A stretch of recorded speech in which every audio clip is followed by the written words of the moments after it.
আমাদের দেশে কিছু অসাধু ব্যবসায়ীদের জন্য ফল খেতেই ভয় লাগে। বাচ্চাদের দিব তো দূরের কথা, নিজেদেরও খেতে ভয় লাগে, এত বেশি ফরমালিন মেশায়। তবে আমি ঘরোয়া পদ্ধতিতে কিভাবে ফরমালিন মুক্ত করে ফল খাই, আজকে সেই ছোট্ট একটা ভিডিও আপনাদের সাথে শেয়ার করছি।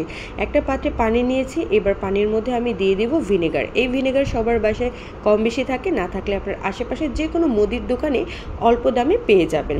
তারপরে আমি এখানে দিয়ে দেব লবণ। আমি কিন্তু এখানে ভিনেগার হাফ চামচের মতো দিয়েছি, পানির পরিমাণ অনুযায়ী আপনি ভিনেগার দিবেন।